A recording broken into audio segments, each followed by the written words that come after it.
संसद के मानसून सत्र का पहला ही दिन बड़े सियासी शौक के साथ शुरू हुआ। 21 जुलाई की रात जगदीप धनखड़ के उपराष्ट्रपति पद के इस्तीफे देने की खबर आई और सुबह राष्ट्रपति द्रौपदी मुर्मू ने जगदीप धनखड़ का इस्तीफा स्वीकार कर लिया। गृह मंत्रालय ने इसे लेकर अधिसूचना भी जारी कर दी है। अब चुनाव आयोग ने जल्द से जल्द उपराष्ट्रपति चुनाव की बात कही है। चुनाव आयोग ने उपराष्ट्रपति चुनाव की तैयारियां शुरू कर दी है और इसको लेकर अटकलों का बाजार भी गर्म हो गया है कि जगदीप धनखड़ की जगह कौन लेगा, अगला उपराष्ट्रपति कौन होगा। नमस्कार, मैं हूं आपके साथ ममता तिवारी। आप देख रहे हैं न्यूज़ 18 का डिजिटल प्लेटफॉर्म। उपराष्ट्रपति जगदीप धनखड़ के इस्तीफे देने के 3 दिनों के भीतर निर्वाचन आयोग ने इस पद के लिए चुनाव प्रक्रिया की शुरुआत कर दी है। चुनाव की तारीख जल्द घोषित की जाएंगी। इस बीच बीजेपी इस पद के लिए अपनी विचारधारा के प्रति समर्पित कार्यकर्ता को उम्मीदवार बना सकती है। कांग्रेस के नेता उपराष्ट्रपति चुनाव में विपक्ष की ओर से संयुक्त उम्मीदवार उतारने के संकेत दे रहे हैं। इसे सत्ता पक्ष और विपक्ष के बीच टकराव के नए दौर का संकेत भी माना जा रहा है। कांग्रेस के एक वरिष्ठ नेता ने कहा है कि ये चुनाव की प्रक्रिया नहीं, वैचारिक लड़ाई है। हम सरकार के कदम का इंतजार कर रहे हैं और इंडिया ब्लॉक ही नहीं, इससे बाहर के विपक्षी दलों से भी बातचीत कर रहे हैं। कांग्रेस सूत्रों का यह भी दावा है कि उपराष्ट्रपति पद से जगदीप धनखड़ का इस्तीफा सामान्य नहीं है। कांग्रेस सूत्रों का यह भी कहना है कि ना फेयरवेल हुआ, ना ही फेयरवेल स्पीच, बस अचानक एग्जिट हो गई। राज्यसभा में विपक्ष के नेता और कांग्रेस के अध्यक्ष मल्लिकार्जुन खड़गे ने जगदीप धनखड़ से शिष्टाचार वार्ता की। कांग्रेस का मानना है कि राज्यसभा में विपक्ष की राजनीति से जो राजनीतिक तूफान आया, उसमें फंसकर जगदीप धनखड़ ने इस्तीफा दिया है। जगदीप धनखड़ ने भारत के उपराष्ट्रपति पद से इस्तीफा दे दिया और उनके इस कदम से राजनीतिक हलकों में सभी लोग स्तब्ध हैं। विपक्ष पहले से ही अपने सवालों से सरकार पर हमला बोल रहा है। क्या इसके पीछे कोई और वजह है? कई राजनीतिक एक्सपर्ट इस पर नजर बनाए हुए हैं। क्या इस साल के अंत में होने वाले विधानसभा चुनाव से कोई लेना देना है? अब सवाल ये उठता है कि भारत का अगला उपराष्ट्रपति कौन होगा। इस रेस में कौन कौन से बड़े नेता शामिल हैं, तो चलिए हम कुछ बड़े चेहरों की चर्चा करते हैं। सोशल मीडिया और राजनीतिक गलियारों में कई नामों को लेकर अटकलें तेज हैं, जो भारत के अगले उपराष्ट्रपति बन सकते हैं। इस रेस में बिहार के मुख्यमंत्री नीतीश कुमार सबसे आगे चल रहे हैं। साथ ही कांग्रेस नेता और सांसद शशि थरूर की भी नाम की चर्चा खूब जोरों पर है। इस रेस में जेडीयू सांसद हरिवंश नारायण सिंह को भी पहली पसंद बताया जा रहा है। सोशल मीडिया पर कई नाम चल रहे हैं। कयास लगाए जा रहे हैं कि धनखड़ का उत्तराधिकारी आखिर कौन होगा। सोशल मीडिया पर या फिर इंटरनेट पर इस बात की जोरदार चर्चा हो रही है कि नीतीश कुमार अगले उपराष्ट्रपति हो सकते हैं।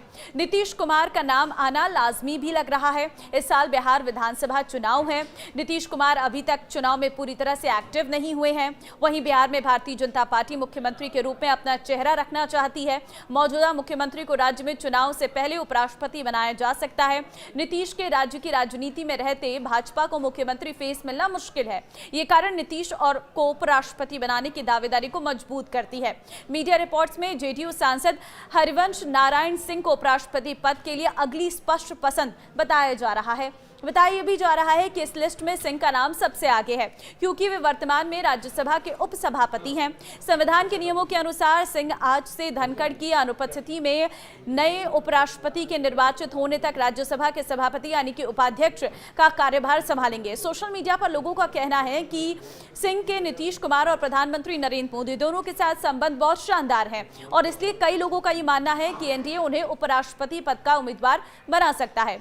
हाल के दिनों की घटनाओं को देखे जाएं तो शशि थरूर के बयान और एक्स पर पोस्ट या फिर 2024 लोकसभा के चुनाव में जीत के बाद शशि थरूर ने कहा था कि वो अगले चुनाव में सांसदी का चुनाव नहीं लड़ेंगे। इससे पहले मोदी सरकार ने ऑपरेशन सिंदूर के लिए सर्वदलीय प्रतिनिधि मंडल के अमेरिका दौरे के लिए उनको चुना था।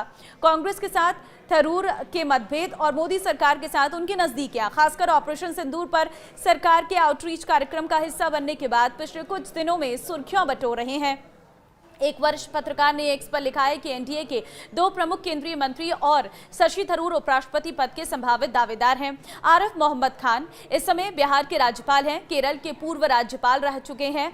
वो एक चर्चित और मुखर राजनेता के रूप में जाने जाते हैं। उनकी दिल्ली की यात्रा और राजनीतिक अस्थिर राजनीति में उनकी सक्रियता ने भाजपा और एनडीए गठबंधन के भीतर ये संभावना जताई है कि भाजपा नेतृत्व अपने प्रतिनिधित्व और छवि को देखते हुए ऐसे नामों पर विचार कर सकती है जो संविधान, धर्म निरपेक्षता और सार्वजनिक संवाद के मामलों में संतुलन बना सके। तो आरिफ मोहम्मद खान की छवि एक लिबरल मुस्लिम की रही है, जिन्होंने इतिहास में शाहबानो मामले में कांग्रेस से दूरी बनाई और मुस्लिम महिलाओं के अधिकारों की आवाज उठाई है। हालांकि राजनीतिक के जानकारों का यह भी मानना है कि बीजेपी इस पर अपनी ही पार्टी के किसी वरिष्ठ और अनुभवी नेता पर दांव खेल सकती है। ऐसे में उपराष्ट्रपति की रेस में कुछ और नाम भी ऐसे हैं जो चर्चाओं में हैं। अगर बीजेपी अपने ही दल से किसी को नेता बनाती है, उपराष्ट्रपति बनाती है, तो उसमें थावरचंद गहलोत ये एक नाम है, क्योंकि बीजेपी के वरिष्ठ नेता और दलित समुदाय के प्रमुख चेहरों में से एक है।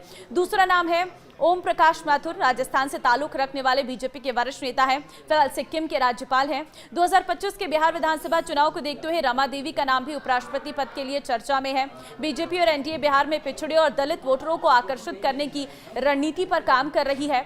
उपराष्ट्रपति पद के लिए संभावित उम्मीदवारों की रेस में सबसे नया नाम है रामनाथ ठाकुर का।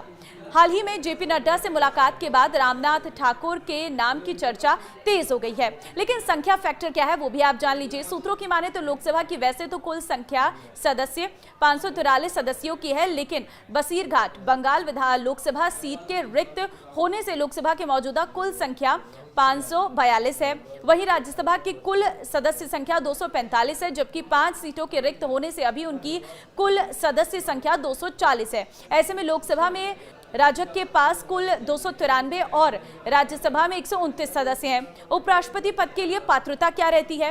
तो उपराष्ट्रपति पद के लिए चुनाव लड़ने वाले व्यक्ति को भारत का नागरिक होना चाहिए, कम से कम 35 वर्ष का होना चाहिए, राज्यसभा के लिए निर्वाचित होने के योग्य होना चाहिए और किसी भी संसदीय क्षेत्र में मतदाता के रूप में पंजीकृत होना चाहिए।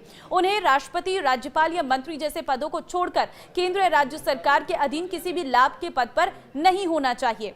उपराष्ट्रपति का चुनाव कैसे होता है ये भी आप जान लीजिए। तो देखिए, उपराष्ट्रपति का चुनाव संसद के दोनों सदनों लोकसभा और राज्यसभा के सदस्यों और मनोनीत सदस्यों के मिलकर बने एक निर्वाचक मंडल द्वारा किया जाता है। राष्ट्रपति चुनाव के विपरीत इसमें राज्य विधानसभाएं भाग नहीं लेंगी। ये चुनाव संसद भवन में आनुपातिक प्रतिनिधित्व प्रणाली के अनुसार गुप्त मतदान द्वारा सिंगल ट्रांसफरेबल वोट के माध्यम से किया जाता है। प्रत्येक सांसद उम्मीदवारों को वरीयता क्रम के हिसाब से वोट डालता है। निर्वाचित होने के लिए किसी उम्मीदवार को न्यूनतम आवश्यक मतों की संख्या प्राप्त करनी होती है, जिसे कोटा कहा जाता है। इसकी गणना कुल वैध मतों की संख्या को 2 से विभाजित करके और 1 जोड़कर की जाती है। यदि पहले चरण में कोई भी उम्मीदवार कोटा पार नहीं करता है तो सबसे कम प्रथम वरीयता वाले मत पाने वाले उम्मीदवार को हटा दिया जाता है और उनके मत द्वितीय वरीयता के आधार पर शेष उम्मीदवारों को हस्तांतरित कर दिए जाते हैं। ये प्रक्रिया तब तक जारी रहती है जब तक कि एक उम्मीदवार कोटा पार नहीं कर लेता है। अब जो नाम मैंने आपको बताया, इनमें से आपको क्या लगता है कि उपराष्ट्रपति का पद किसे मिलना चाहिए? मुझे कमेंट में जरूर बताना। नमस्कार।